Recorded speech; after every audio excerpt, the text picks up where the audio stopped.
Gold trusted gold buyers తాకట్టులో ఉన్న బంగారాన్ని విడిపించి ఈ రోజు ఉన్న మార్కెట్ ధరకే కొనబడును. మరిన్ని వివరాలకు సంప్రదించండి 7771077720.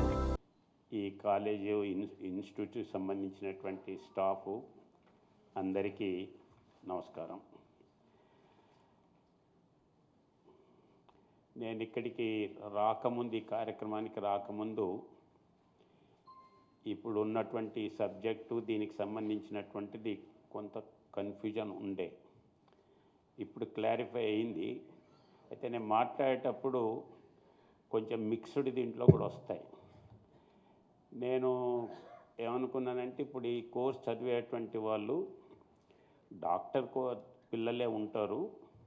ఆ డాక్టర్స్ పిల్లలు ఫర్దర్ కోర్స్ చేయటం కొరకు ఈరోజు ఇక్కడ జాయిన్ అయినారు అనేటువంటి ఆ యొక్క ఆలోచనతోటి వచ్చాను. అందుకని రాధికారెడ్డి గారిని అడిగినాను, అసలు వీళ్ళు ఎవరు అడ్మిట్ చేస్తారని. అంటే ఎంఎస్సి సైకాలజీ, ఎంఏ సైకాలజీ చదివినటువంటి వాళ్ళు అని అన్నారు. ఆ తర్వాత మరి అడిగాను, వీళ్ళు కోట్ వేసుకుంటారంటే కోట్ వేసుకోరు అన్నారు. మందులు ఇవ్వరు, కోట్ వేసుకోరు. కాబట్టి అందుకనే నేను దాన్ని దృష్టిలో పెట్టుకొని మాట్లాడతాను. కొద్దిగా అటు ఇటు ఉంటుంది. మొదట్లో డాక్టర్ అంటే భగవంతునితో సమాధానం. ఒకసారి రైల్లో పోయేటప్పుడు నా పక్కన ఎవరో కూర్చున్నారు. ఒక ముసలాం వచ్చి, అయ్యా మీరు పలానా డాక్టర్ కదా అని చెప్పి కాలు మొక్కింది. ఏంది అని అంటే, నా పిల్లవానికి బాగాలేకుండయ్యా, మనోడికి మీ ఇంటికి వచ్చాను, రాత్రిపూట మిమ్మల్ని లేపాను, మీరు వచ్చి నా మనవాడిని కాపాడారు. ఆ రకమైనటువంటి ఫీలింగ్ ఏదైతే ఉందో అది డాక్టర్స్కి మాత్రమే దొరుకుతుంది. Doctors motto soft spoken, kind heart, తర్వాత హీలింగ్ హ్యాండ్స్. అయితే ఇప్పుడు కోట్ వేసుకున్నటువంటి డాక్టర్లకి ఇది ఎక్కువ వర్తిస్తుంది. ఎందుకంటే వాళ్ళు మాట్లాడటం, సాఫ్ట్గా మాట్లాడటం, తర్వాత ఏం కాదు అని చెప్పటం. ఇది మన ఇళ్ళల్లో కూడా చాలామంది డాక్టర్లు ఉంటారు. మన నాన్నమ్మలు, అమ్మమ్మలు ఈ పని ఎక్కువ చేసేవాళ్ళం. ఏదన్నా దెబ్బ తగిలితే ఏం కాదమ్మా, ఏం కాదులే అని చెప్పి ఆప్యాయంగా మాట్లాడి చేస్తే సగం అక్కడనే తగ్గిపోయారు. ఆ రకంగా మన ఇంట్లో కూడా ఉండేవాళ్ళు, వాళ్ళు ఏం చేసేవాళ్ళు అనేటువంటిది మనం అర్థం చేసుకొని మనం ఇప్పుడు చదివేటువంటి దాంట్లో ప్రాక్టీస్లోకి పెడితే చాలా వరకు అది అర్థమవుతుంది. డాక్టర్స్ అంటే ఎవరైతే తల్లిదండ్రులకు కానీ మిత్రులకు కానీ చెప్పుకోలేనటువంటి విషయాలు ఏవైతే ఉంటాయో అవి కేవలం డాక్టర్కి మాత్రమే చెప్పుకుంటారు. ఎవరికి చూపించినటువంటి శరీరాన్ని డాక్టర్కి మాత్రమే చూపిస్తారు, డాక్టర్కి అర్పిస్తారు. కాబట్టి దాన్ని దృష్టిలో పెట్టుకొని మనం ఏ రకంగా వారితో చేయాలి, ఏ నమ్మకంతో వచ్చారో ఆ నమ్మకాన్ని మనం ఎట్లా దానికి ఆ నమ్మకాన్ని కలిగించాలనేటువంటిది మనం ఆలోచన చేయాలి. ఈ హాస్పిటల్కి వచ్చేటువంటి వాళ్ళు ప్రత్యేకమైనటువంటి పేషెంట్స్. హాస్పిటల్ ప్రత్యేకం, పేషెంట్స్ ప్రత్యేకం. ఇక్కడ వచ్చేటువంటి వాళ్ళల్లో పేషెంట్స్కి మాత్రమే కాదు, పేరెంట్స్కి కూడా ట్రీట్మెంట్ ఇవ్వాలి. అది కూడా ఇక్కడ అవసరం. చాలామంది వాళ్ళకున్నటువంటి సమస్యని చెప్పుకోవటానికి భయపడతారు. ఇంతకుముందు సత్యకుమార్ గారు చెప్పారు కదా, ఈ డాక్టర్ అంటే ఏంటిది, వాళ్ళని ఏ రకంగా చూస్తారు అనేటువంటి ఇది చెప్పారు. 40 ఏళ్ళ కింద ఇక్కడ విజయవాడలో హాస్పిటల్ పెట్టినప్పుడు ఇక్కడేంది సైకాట్రిక్ డాక్టర్ అని అంటే ఇక్కడ పిచ్చి డాక్టరు, పిచ్చోళ్ళ డాక్టరు, కేవలం పిచ్చోళ్ళు అని చెప్పి అవతల వాళ్ళనే కాదు, కొద్ది రోజుల తర్వాత డాక్టర్ని కూడా అట్నే పిలుస్తారు. ఏ రకమైనటువంటి సిచ్యువేషన్ వస్తుంది అని అంటే ఆ డాక్టర్ ఇంటికి ఏదన్నా బంధువు దీంట్లో పోయి వచ్చినా, లేదన్నా అవసరం కొద్దీ పోయి వచ్చినా ఈ డాక్టర్ దగ్గరికి ఎందుకు పోయినాడని అంటారు. కాబట్టి ఆ రకమైనటువంటి ఫీలింగ్ ఆ టైంలో ఆ రకంగా ఉన్నటువంటి సందర్భంలో కూడా డాక్టర్ రామ్ సుబ్బారెడ్డి గారు ధైర్యం చేసి ఇక్కడ ఈ యొక్క హాస్పిటల్ ఓపెన్ చేయటం ఏదైతుందో చాలా గొప్ప విషయం.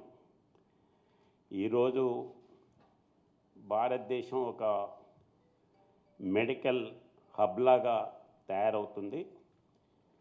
ఈరోజు అమెరికా, సింగపూర్ ఇటువంటి డెవలప్డ్ కంట్రీస్ నుండి కూడా మన దగ్గరికి పేషెంట్స్ వస్తున్నారు. వాళ్ళ దగ్గర వ్యవస్థ లేక కాదు, డాక్టర్స్ లేక కాదు, కానీ వాళ్ళ దగ్గర ఉండేటువంటి కాస్ట్ని భరించలేక వాళ్ళ దగ్గర అపాయింట్మెంట్ కావాలంటేనే 2 నెలలు, 3 నెలలు, 4 నెలలు అవుతుంది. కాబట్టి మన దగ్గరికి వచ్చినట్లయితే తక్కువ ధరలో వెంటనే, ఎక్కువ డాక్టర్స్ ఉన్నారు కాబట్టి వెంటనే అపాయింట్మెంట్ దొరికేటువంటి వ్యవస్థ ఇక్కడ ఉంది. కాబట్టి మా దగ్గరగా తెలిసినటువంటి ఒక డాక్టరు ఇక్కడ చదివి 1971లో అమెరికా పోయి అక్కడ ప్రాక్టీస్ పెట్టిన ఆయన ఇక్కడ హెల్త్ దీని కొరకు వచ్చాడు. ఏమన్నా నువ్వు వచ్చినావు ఇక్కడ అని అంటే, అక్కడ డెంటల్ డాక్టర్ చాలా కాస్ట్లీరా, అందుకనే ఇక్కడ వచ్చినాను, రానుబోను కిరాయిలు కూడా కలుపుకున్నా ఇంతకంటే కాస్ట్లీ అవుతుంది అని అన్నారు. అదే రకమైనటువంటి పరిస్థితి సింగపూర్ నుండి వస్తున్నారు.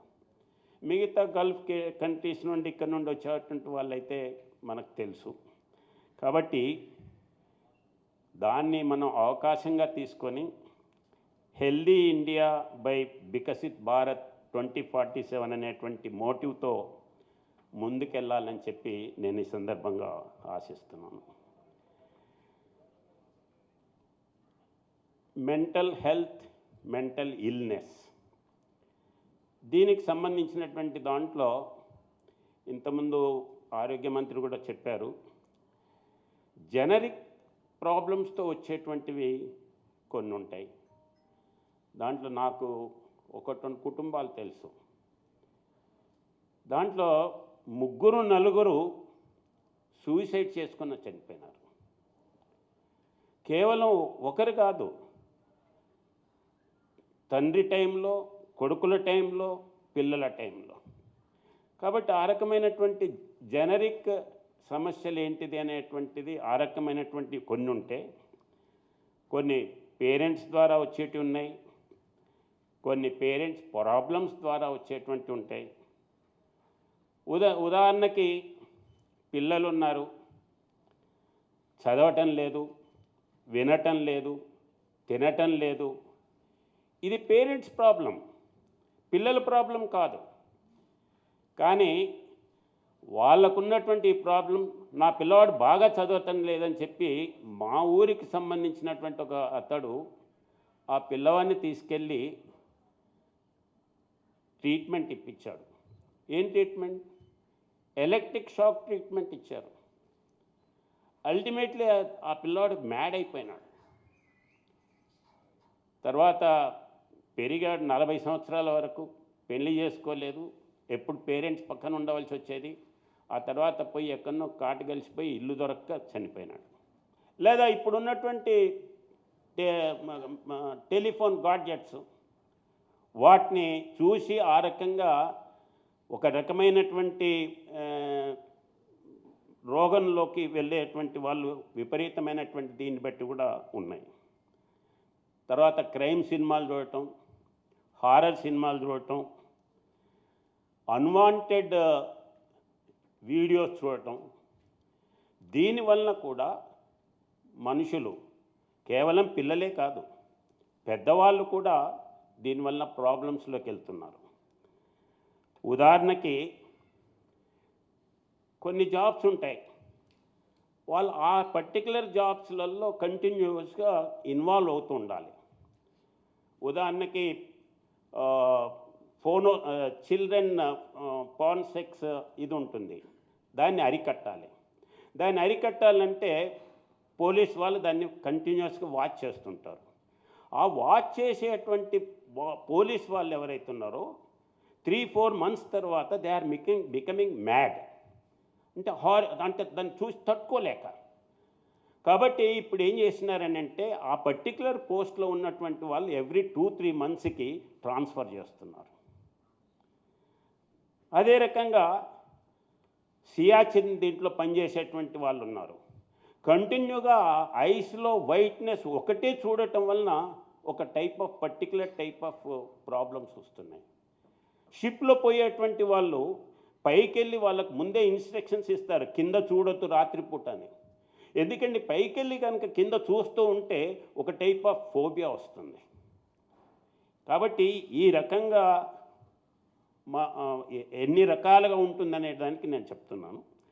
అదే రకంగా ఓల్డ్ ఏజ్ పీపుల్ పిల్లల బెంగతోటి మా పిల్లలు మమ్మల్ని చూసుకుంటే లేరనో, లేదా నేను చెప్పినట్టు వినటం లేదనో వీళ్ళకు ఉండేటువంటిది. అదే రకంగా వీళ్ళతోటి ఇంట్లో ఉండేటువంటి మిగతా వాళ్ళకి పేషెంట్, దాంట్లో ఎక్కువ భాగం సాడిస్టిక్ థింకింగ్ ఉంటుంది.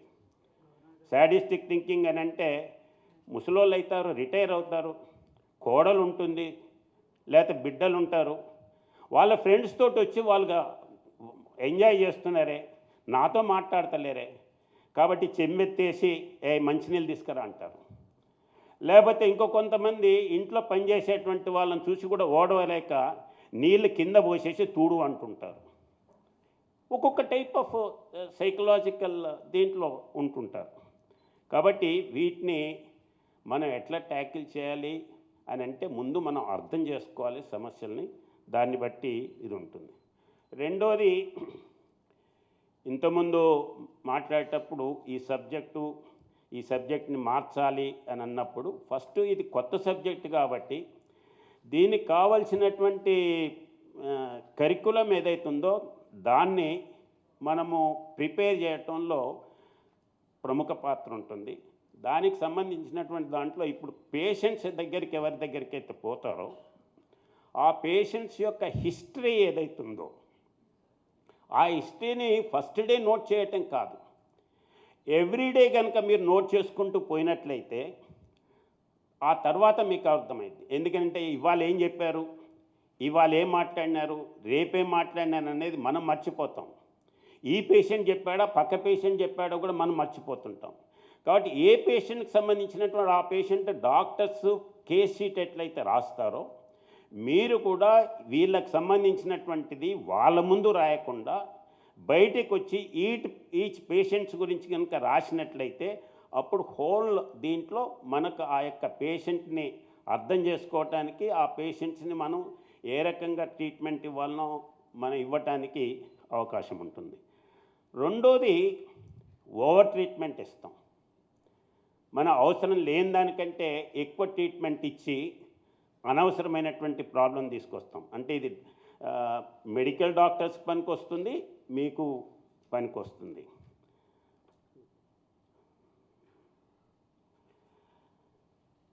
తర్వాత రామ్ సుబ్బారెడ్డి గారు ఇంతకుముందే చెప్పాను, ఇక్కడ 40 సంవత్సరాల కింద వచ్చి ఈ రకమైనటువంటి హాస్పిటల్ను పెట్టడమే కాకుండా మిమ్మల్ని ఒక గౌరవప్రదమైనటువంటి దీంట్లో చూస్తారు. కాబట్టి మీరు ఆ పేషెంట్స్కి ఇచ్చేటువంటి ట్రీట్మెంటు, వారితో గడిపేటువంటి సమయం, ఇదంతా ఆ దృష్టిలో ఆలోచన చేయాలని చెప్పి ఈ సందర్భంగా మనవి చేస్తూ, సైకాట్రిక్ పేషెంట్స్కి వాళ్ళ బాడీ, వాళ్ళ యొక్క మనస్సు రెండింటినీ సమన్వయం చేయటం మీద ఆలోచన చేయాలి. అయితే ఇవన్నీ చేసేటప్పుడు రాబోయేటువంటిది అయిపోయిన తర్వాత ప్రాక్టీస్ చేసేటప్పుడు కూడా కొన్ని సమస్యలు కూడా వస్తాయి, పర్టికులర్గా లీగల్ ఇష్యూస్ కూడా వస్తాయి. ఆ లీగల్ ఇష్యూస్ని కూడా ఎట్లా ట్యాకిల్ చేయాలనేటువంటి దానికి మానసికంగా ఒక హార్డ్ అండ్ రూల్ ఒకటి పెట్టుకొని ఆ దిశలో పోయినట్లయితే ఈ లీగల్ ప్రాబ్లమ్స్ని కూడా మీరు ఓవర్టేక్ చేయొచ్చు. ఒకటి, డైలీ హిస్టరీ ఏదైతుందో దాన్ని నోట్ చేసుకోవటం, రికార్డ్ చేయటం. రెండోది, దాన్ని మనం సీక్రెసీ దీంట్లో మనం చేయాలి, వేరే వాళ్ళకు చెప్పకూడదు. వాళ్ళ పేరెంట్స్ అయినా సరే చెప్పడానికి వీల్లేదు. కాబట్టి మనం వీళ్ళు దీనికి వచ్చారు, డ్రగ్ అడిక్ట్ కింద వచ్చాడా, లేకపోతే ఇంకా వేరే దీంట్లో ప్రాబ్లమ్స్ వచ్చారా, ఇతనికి ఏం ప్రాబ్లం ఉన్నాయనేటువంటి పర్సనల్ మెడికల్ హిస్టరీ ఏదైతుందో ఎట్ ఎనీ కాస్ట్ వేరే వాళ్ళకి ఇవ్వకుండా డాక్యుమెంటేషన్ మాత్రం కంపల్సరీ చేయాలి. అప్పుడు ఈ లీగల్ ప్రాబ్లం లేకుండా ఉంటుంది. అదర్వైజ్ మళ్ళీ మీరు కోర్టుకు పోయి సాక్ష్యం ఇవ్వవలసినటువంటి పరిస్థితి వస్తుంది. సాక్ష్యం ఇచ్చినా కానీ డాక్యుమెంటెడ్ దీంట్లో ఉన్నట్లయితే మనం దాన్ని బయటపడవచ్చు. తర్వాత ఇంకో మేజర్ ఇష్యూ ఎక్కడ ఉంటుందంటే, కొంతమంది ప్రాపర్టీస్ కొరకు వాళ్ళ వీళ్ళని తీసుకొచ్చి హాస్పిటల్లో వేసిపోతుంటారు. నాకు తెలిసినటువంటి ఒక కేసు, నా కార్యకర్త, ఆ కార్యకర్త మెంటల్లీ బాగలేదు అని చెప్పి హాస్పిటల్ తీసుకొచ్చారు. మా ఇంటి పక్కనే ఆశా హాస్పిటల్ అని ఉంది. నేను వెళ్ళాను. ఏందనంటే, లేదు సార్ వీనికి ఇవ్వాలి, రూమ్లో ఇవ్వాలి, ఇతనికి ఇంజెక్షన్ ఇవ్వాలి, అదేనని. అన్న అది కాదన్నా, నేను చెప్తే వీళ్ళు వినటం లేదు, అనవసరంగా నన్ను ఇక్కడ తీసుకొచ్చారు, బలవంతంగా నన్ను ఇప్పుడు ఇక్కడ తీసుకెళ్ళి ఇచ్చేస్తారు, ప్రశ్నే లేదన్నారు. నేను చెప్పి, అట్లా కాదే, నువ్వు 2 రోజులు వదిలిపెట్టి నా నమ్మకం మీద అది చేస్తారని. ఆ తర్వాత అతడు పోయినా తిరిగి మంచిగా వచ్చినాడు, మళ్ళీ ఏం కాలే. కానీ బలవంతంగా అక్కడనే ఇచ్చుంటే ఏదో రకంగా చేసి వాళ్లకు ఆ రకమైనటువంటి ఇబ్బందులు క్రియేట్ చేస్తారనేటువంటిది ఉంది. ఇది జనరల్గా జరుగుతున్నాయి. కొన్నిసార్లు ఏమో వదిలేసే పోతారు. కాబట్టి అనేక సార్లు పేపర్లో కూడా మనం చూసినాం. ఇది రాకుండా చూడాలని చెప్పి నేను మనవి చేస్తూ, చివరగా మొదటి బ్యాచ్లో ఉన్నటువంటి మీరు ఈ అడ్మిషన్ దొరికినందుకు అదృష్టంగా భావించి ఈ మానసిక పేషెంట్లకు వీరందరికీ కూడా మీరు ఒక రోల్ మోడల్గా ఉంటారని చెప్పి నేను ఆశిస్తున్నాను. పర్టికులర్గా ఈ పేషెంట్స్ విషయంలో సానుభూతి, ప్రేమతోటి వ్యవహరించాలని చెప్పి, ఇదొక పుణ్య కార్యంగా భావించాలని చెప్పి నేను మనవి చేస్తున్నాను. చివరగా ఈ వచ్చినటువంటి అవకాశాన్ని డాక్టర్ రామ్ సుబ్బారెడ్డి గారు, విశాల్ గారితో, వారి యొక్క పర్యవేక్షణలో, అలాగే నిపుణులైనటువంటి మీ యొక్క ప్రొఫెసర్సు, వారి దగ్గర నుండి శిక్షణ తీసుకొని క్లినికల్ సైకాలజిస్ట్గా ఎదగాలని చెప్పి, రాబోయేటువంటి రోజులలో మీరే ఈ పర్టికులర్ ఫీల్డ్లో లీడర్స్గా తయారు కావాలని చెప్పి, మీ యొక్క టీచర్సు, తల్లిదండ్రులు గర్వపడేలాగా వారి యొక్క పేరును, వారికి మంచి పేరు ప్రఖ్యాతలు ఇన్స్టిట్యూట్ కూడా తీసుకురావాలని చెప్పి నేను కోరుతున్నాను. ఇలాంటి మంచి కార్యక్రమాన్ని ప్రారంభించి ముందుకు తీసుకెళ్తున్నటువంటి డాక్టర్ ఇన్లాస్ hospital directors doctor Ram Subbareddy గారు మరియు వారి కుమారుడైనటువంటి విశాల్ గారికి మనస్ఫూర్తిగా అభినందనలు తెలియజేస్తూ సెలవు తీసుకుంటున్నాను. జై హింద్. ఇండియా పాకిస్తాన్ తాజా అప్డేట్స్ కోసం డౌన్లోడ్ చేసుకోండి RTV లైవ్ యాప్.